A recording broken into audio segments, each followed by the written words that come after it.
안녕하세요, 주변들의 조민근 변호사. 안녕하세요, 송재승 변호사입니다. 손 변호사님, 예. 오늘 왜 이렇게 머리가 왜 그래? 어디서 머리 지적질이야?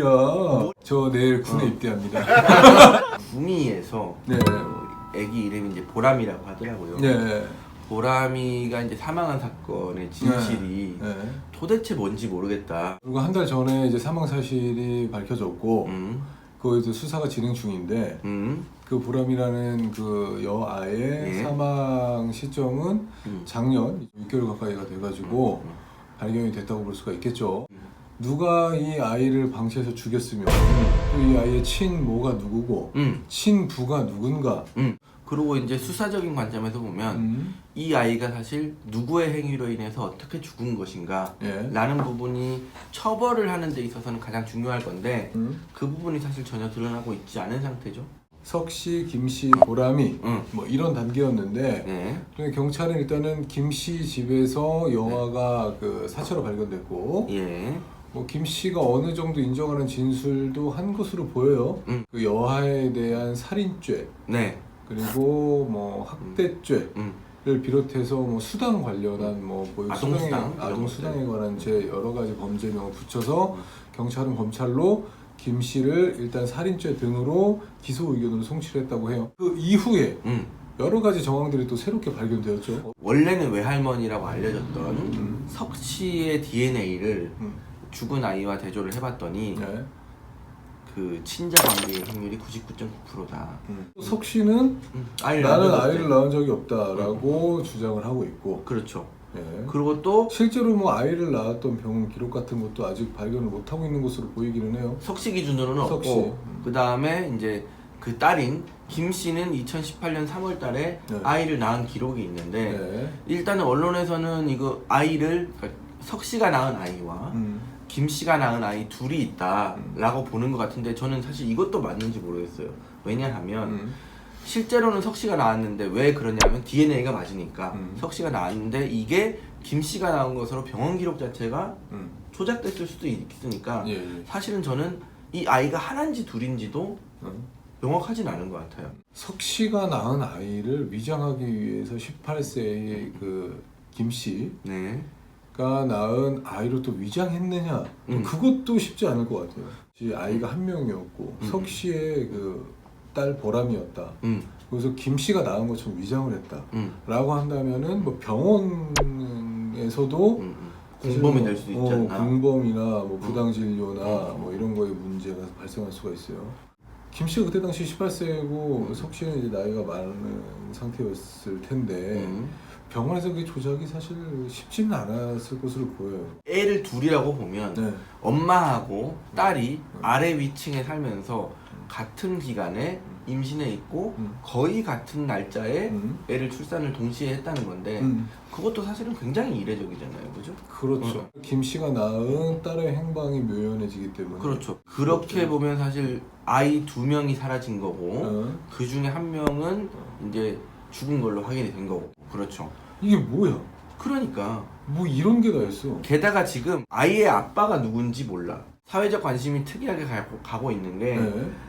하나는 도대체 이게 누구의 아이냐, 누가 어떻게 낳은 아이고 실제로 아이는 하나냐 둘이냐 이런 굉장히 일반적인 관점에서 미스테리한 관점이 있고 수사기관에서 실제로 주력을 해야 되는 것은 과연 누가 어떻게 해가지고 아이가 죽은 거냐를 사실 파야 될 거 아니에요. 김 씨는 인정을 한 거야. 내가 키우다가 방치해놓고 뭐 집을 나왔다던가 그렇죠. 아니면 내가 죽였다. 외할머니가 DNA를 검사하기 전에는 네. 너무 그냥 자연스러운 사건이었지. 사건 자체는 대단히 큰 사건이지만 사실 수사에 어려운 점은 별로 없었을 것 같은데 갑자기 회오리처럼 사건이 전부 다 이상해졌어요.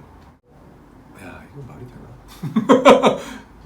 뭐야 이게? 그걸 나한테 그러면 어떡해. 사건이 그런데 지금 사실 외할머니가 죽였든 아니면은 이제 어린 엄마가 죽였든 두 사람 다 심리 상태가 굉장히 불안한 것 같아요. 사진 속의 여하만 놓고 봤을 때는 굉장히 예쁘고 건강하고 잘 자라고 있는 것처럼 보이는 사진이에요. 그때까지만 하더라도. 맞아요. 그렇기 때문에 더 안타까운 것 같아요. 엄마인 석 씨를 상대로 해가지고 그 거짓말 탐지기 조사를 했는데 거짓말 탐지기 조사에서는 핵심적인 질문에 대해서 다 거짓 반응 내지는 확인하기 어렵다. 저희 거짓말 탐지기가 재판에서 많이 나오잖아요. 증거로 검사 결과를 부동의한다 라고 이제 증거 의견을 밝히면 그 자리에서 재판장님이 뜯어냅니다. 저는 몇 번 봤어요. 아니 멋있게 뜯으시더라고. 굉장히 시원하게 뜯으셨어요. 신뢰성이 있는 증거가 아닌데 그런 것들이 자꾸 이제 나오다 보면 네. 사실은 재판을 하는 입장에서는 조금 심증을 합법적인 증거가 아닌 증거를 가지고 네. 심증을 흐트러뜨리는 화이트 칼라라는 영화를 한번 봤었는데 거짓말 탐지기를 봤습니다. FBI에서 압정을 들고 들어가더라고요. 들어가서 어떤 진술을 하던 간에 좀 몸에 고통을 주나 봐요. 그렇게 이제 거짓말 탐지기를 속이는 장면도 나올 정도로 사실 어떤 수단과 방법을 동원한다면은 충분히 속일 수 있는 증거가 될 수 있고 오히려 범죄가 이제 거꾸로 그렇죠. 성립해버리는 경우도 있기 때문에 단순히 약간 무용한 증거 방법이라고 보기보다는 굉장히 위험한 증거 방법일 수도 있겠다. 맞아요. 왜냐면 이걸 조작해가지고 원래 내가 범죄자인데 오히려 이게 내가 범죄가 밝혀지지 않았다 정도로 끝나는 게 아니라 상대방이 범죄자로 이제 몰리는 결과가 바뀔 수 있죠. 탐지기 조사를 받는 입장에서는 잘해야 본전이고 믿지면 큰일 날 수 있어요. 거짓말 탐지기를 할 때는 당사자의 동의가 반드시 필요해요. 네. 그래서 내가 거짓말 탐지기 조사에 거부한다 라는 의견을 밝히면 네. 거짓말 탐지기 못합니다. 그죠? 아예 시작을 못하잖아요. 맞아. 저는 실제로 거짓말 탐지기를 아직 한 번도 해보지 않았어요. 왜? 거부했으니까. 모두 다. 이렇게 난 경험이 없어서야. 거부했으니까. 근데 중요한 건 그 거부했던 사건이 네. 다 불기소가 됐어요. 오라미 사건에 대해서는 추이를 뭐 계속해서 지켜봐야 될 것 같기는 해요. 그런데 일단은 석 씨는 난 아이를 낳은 적 없다. 이건 김 씨의 딸이 맞다.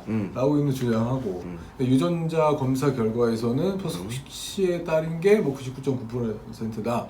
라고 나오고 있는 상황이니까 뭐 세상에 이런 일이야? 웃긴 게 지금 현 시대에서 지금 이게 수사가 지금 아직 이런 이루어지지 거겠지. 않았던 것 같아요. 석 씨의 직계 자손이기 때문에 석 씨하고 그 아이의 유전자가 일치할 확률이 99.9%가 나오겠죠.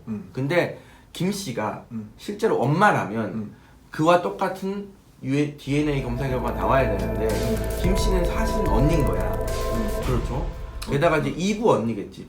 그 아빠가 다른 언니. 그럴 수도 있고. 그러니까 유전자에 일치될 확률이 굉장히 낮겠죠. 그러니까 그 두 가지 결과를 합치니 그러면 김 씨의 딸은 아니고 석 씨의 딸이 맞네. 그러면 김 씨의 동생이네. 가 되는 거는 팩트일 것 같아요. 그럼 김 씨가 병원에서 낳은 그 여아는 어디 갔어요? 그러니까 그 여아가 두 명인지 실제로 여기서 엄마가 낳은 딸이 있고 김 씨가 낳은 딸이 있는 건지 아니면 제가 생각할 때는 오히려 이게 병원 기록이 조작이 돼가지고 실제로 내가 한 명인데 엄마가 낳은 것은 아니고 딸이 낳은 것으로 기록이 돼 있는 건지 병원 원장과의 뭐 어떤 공모 관계가 또 있을 것이다. 그거는 이제 제가 음모를 라고 낼 수도 우리 있는데 조영근 변호사님께서는 생각하고 있으니까 애가 둘이기는 너무 어려울 것 같아요. 개인적으로. 그렇지 확률이 좀 떨어지는 건 맞죠? 그죠? 엄마와 저는 딸이 그래요. 동시다발적으로 비슷한 시기에 애를 낳아야 되고 그런 것들이 또 주변 사람들이 이목이 있고 또 병원과의 또 노종의 거래가 있어야 되고 뭐 이런 것들이 이제 복합적으로 얽혀있기 때문에 추이를 지켜보면서 다음 영상도 한번 추가적으로 특별한 사항이 나오면은 촬영해서 여러분들과 소통을 해보도록 하겠습니다. 네. 구독과 좋아요 눌러주세요.